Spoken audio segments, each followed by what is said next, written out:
Russian troops are slowly inching closer to the city of Kyiv, and there are big signs that Russia will launch its next big attack. Like what happened in Kharkiv on the Ukrainian capital. This is on day 6 of Putin's invasion of Ukraine. We decode in our next report for you the 5 biggest signs that Kyiv could come under fire next, that Kyiv is Russia's target.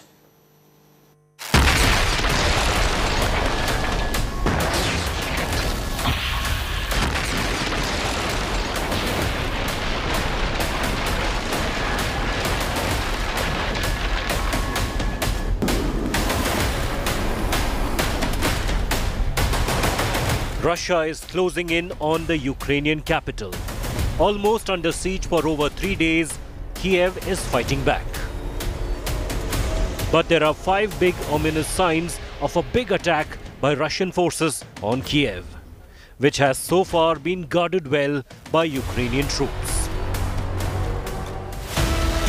The biggest sign of an attack is Russia calling for immediate evacuation of Kyiv. Satellite images accessed show 3-mile-long tank columns on the road to the city. Ukraine is bracing for the big attack. Not only are the Ukrainian forces bolstering its defenses on the outskirts of Kyiv, citizen soldiers are also organizing suburban deployments. Ukraine is also consistently attempting to target Russian missile positions. The deployment and movement of Russian forces indicate President Vladimir Putin wants to get his hands on Kyiv as soon as possible. But why is Putin chasing the city? Kyiv is the power center and capital of Ukraine. Ukrainian President Vladimir Zelensky also resides in Kyiv, and his last video traces him to the city.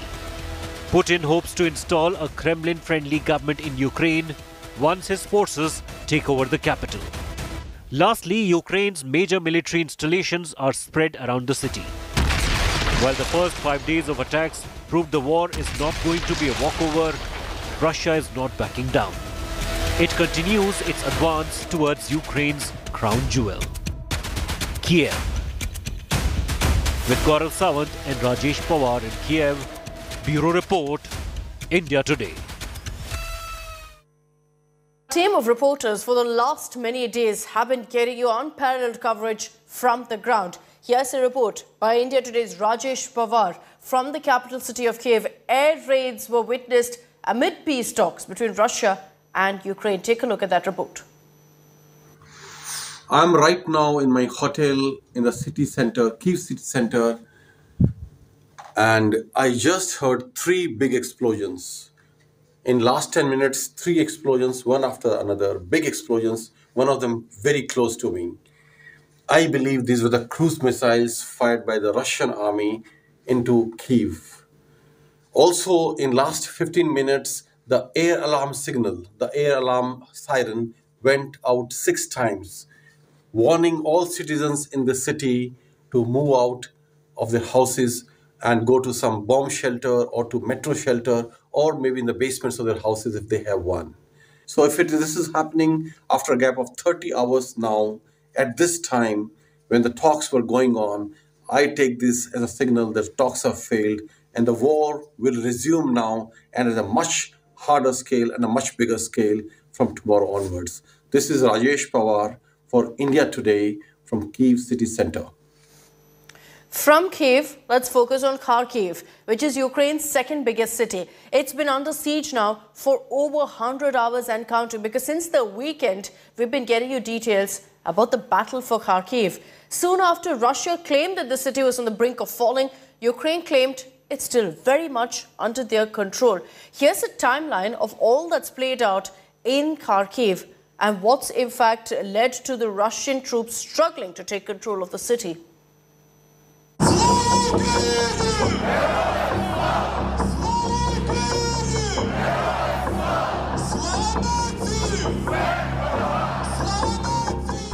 This is how Ukraine's second largest city, Kharkiv, looked like less than 20 days ago.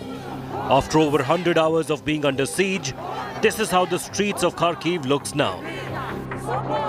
In the beginning of February, citizens were seen storming the streets, and on February 27th, dead bodies seen lying on the same roads. So how did Ukraine's second largest city go from this to that?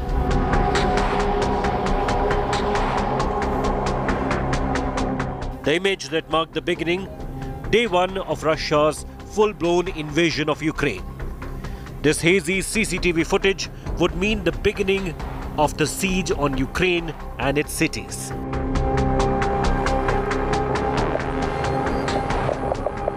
The very same night, Russia began pounding Kharkiv. Several blasts were reported. Smoke engulfed the Kharkiv skyline.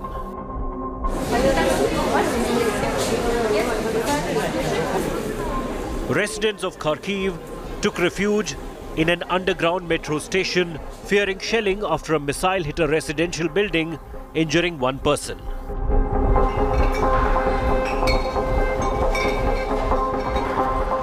This was the beginning of impact on people.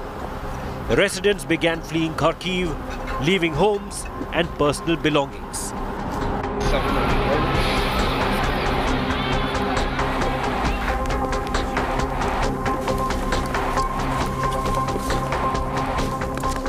From this point on, Kharkiv began to witness actual invasion. Destroyed multiple rocket launcher grad left in the middle of the road. Body of a soldier in Russian uniform laying near it. Residential buildings damaged. Windows broken as heavy shelling hit Kharkiv hard.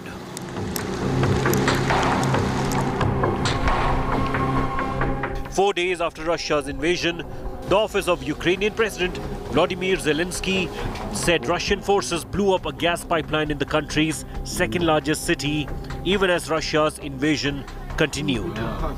Videos shared by the Ukraine Special Communication Service showed fire and smoke rising from the facility in Kharkiv, with the government warning that smoke from the explosion could cause an environmental catastrophe.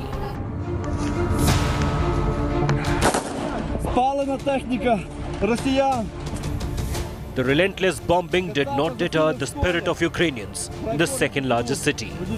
Citizens took up arms to defend their land.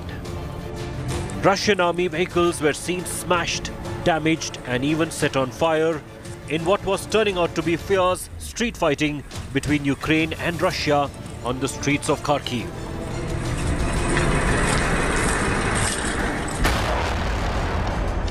On day 5 of Putin's invasion, after Russia claimed Kharkiv was on the brink of falling to the invasion, Ukraine claimed Kharkiv is still under their control and that it has expelled Russian troops. But the aftermath is this: bodies seen lying on the streets of the country's second largest city.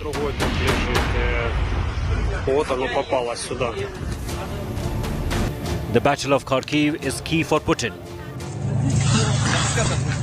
Kharkiv played a particularly important role in shaping Ukraine during and after World War I. It served as the first capital of the Ukrainian Soviet Socialist Republic. Today, Ukrainians are resisting the fall of Kharkiv, but the battle is far from over. Bureau Report, India Today. Now, crucial Ukraine-Russia talks aimed at essentially ending these hostilities took place yesterday, but unfortunately there was no headway that was reached. You had officials of both warring nations returning from Belarus only to regroup for a second round of talks, which is likely to take place in 2 days on the Poland-Belarus border this time. In the 3.5-hour meet that happened yesterday, Ukraine's stance was clear. It wants immediate withdrawal of all Russian troops, including from Crimea and Donbass. This meeting took place. There were intensified Russian shelling that was reported in eastern part of Ukraine. Ukraine President Volodymyr Zelensky also signed an application for the membership of Ukraine to join the European Union amid a siege alert to the capital city of Kyiv. Meanwhile, the 11th emergency session in the UNGA, that's a General Assembly on the Ukraine-Russia crisis, will resume today. On Monday, the UNGA called for an immediate ceasefire at Ukraine, saying diplomacy, dialogue, must prevail. But the reality is that dialogue did happen. There's been no breakthrough really that's emerged. Third day on Saturday with artillery. The Security Council addressed the issue of the Russian war against Ukraine, and the decision was not adopted due to the obvious reason. The country attempting to occupy Ukraine since 2014 has occupied the seat of the Council permanent member since 1991. Therefore, we do not accept the Russian logic that the Security Council was unable to act due to one-sided and unbalanced approach. The only guilty party is the Russian Federation. Enough is enough. Soldiers need to move back to their barracks, and leaders need to move to peace. Civilians must be protected. International humanitarian and human rights law must be upheld. The sovereignty, independence, and territorial integrity of Ukraine within its internationally recognized borders must be respected in line with General Assembly resolutions. Yesterday, Russian nuclear forces were put on high alert. This is a chilling development. The mere idea of a nuclear conflict is simply inconceivable. Close to 200 hours since Russia invaded Ukraine, delegations of both countries met in Belarus. As we told you, the world's eyes are, however, on two leaders, Vladimir Putin and Volodymyr Zelensky. Both leaders have sent out very strong messages, both very resolute and firm in their stance, both refusing to blink. The Russian president is back to nuclear saber-rattling, telling his defense minister to put his country's nuclear triad on standby, on alert duty. Putin also spoke to French President Emmanuel Macron, telling him that there will be no compromise on Russia's legitimate security interests. Putin reiterated his demand of demilitarization and denazification, as he called it, of Ukraine. The Ukrainian president, in return, sent out a big warning, asking Russian soldiers to save their lives and to leave. Zelensky has also signed an application for EU membership. He's reminded people of his country that each of them is a warrior in his last public address.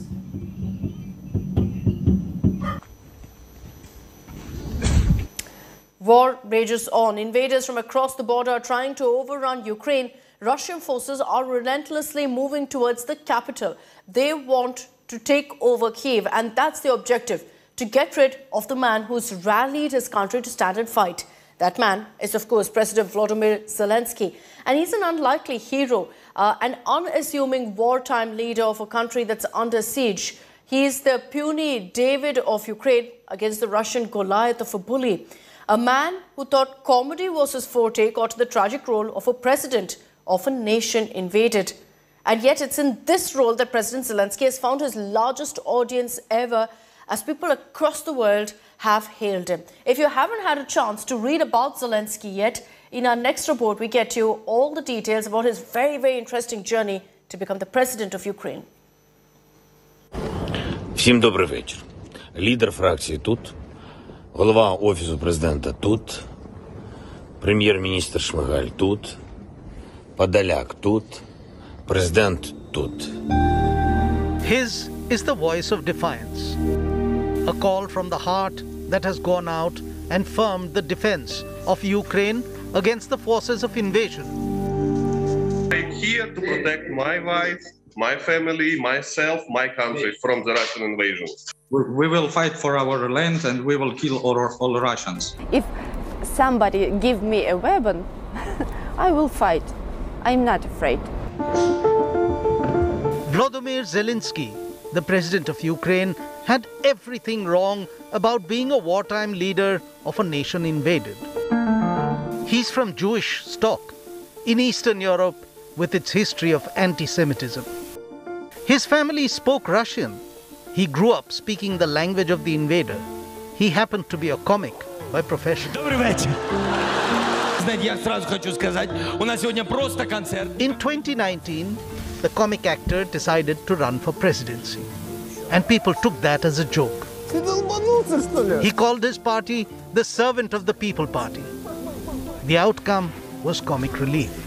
Volodymyr Zelensky won 73% of the votes and promised to bring peace to the restive eastern regions of Luhansk and Donetsk. What came was war. Not with Russia, but with his Russian namesake, Vladimir.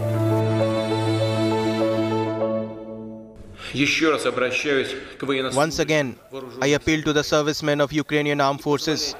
Don't let neo-Nazis and Banderites use your children, your wives and old people as human shields. Take power into your own hands. It seems that it will be easier for us to come to terms with you than with this gang of drug addicts and neo-Nazis who settled in Kyiv and took all Ukrainian people hostage. Volodymyr Zelensky was born in 1978 into a Russian-speaking Jewish family of the then Soviet Socialist Republic of Ukraine. His father was a professor of mathematics and his mother had studied engineering.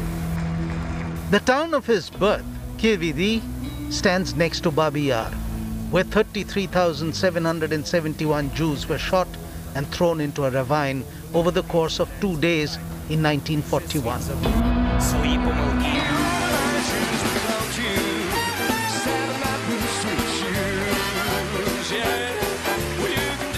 Zelensky studied law and earned a degree in it, only to found a TV entertainment company.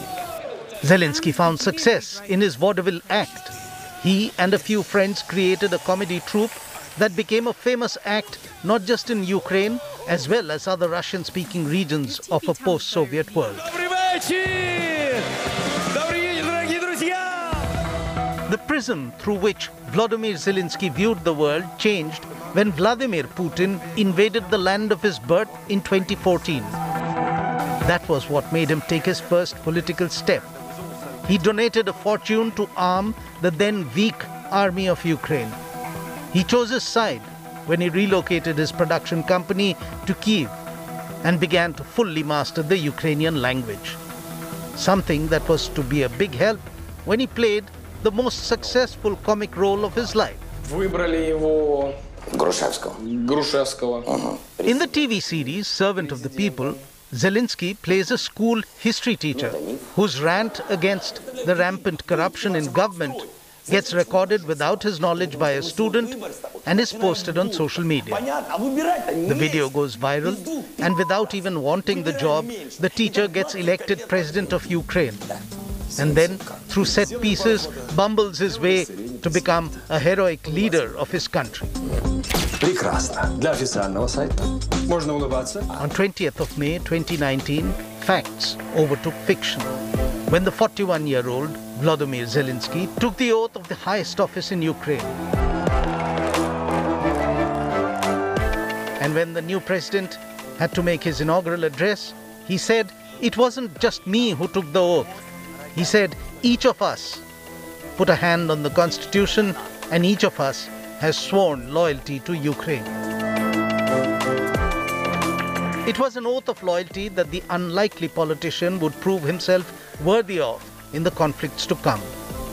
Despite the fact that entertainers entering politics are viewed, if not with suspicion, but certainly with skepticism. Наявною у нас інформацією ворог позначив мене як ціль номер 1, мою родину як ціль номер 2. President Volodymyr Zelensky of Ukraine is believed to be number 1 on Vladimir Putin's hit list. Western intelligence agencies have claimed this, and Zelensky himself has acknowledged it. He says his family is second on the list, but that he and they will remain in Ukraine. He categorically turned down a US offer of evacuation.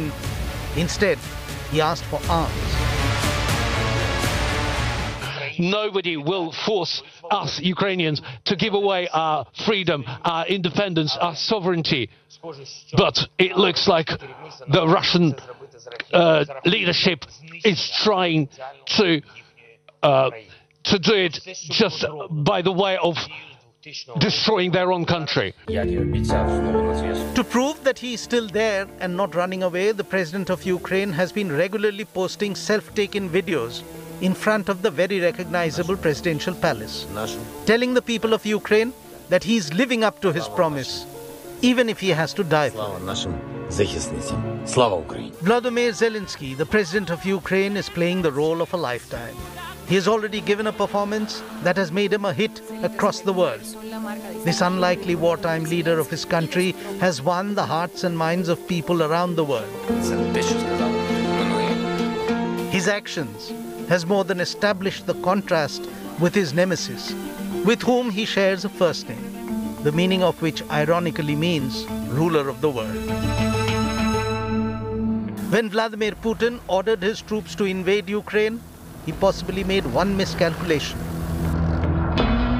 He had not accounted for the stellar performance that his opponent was capable of giving, a role that has touched the heartstrings of audiences across the globe.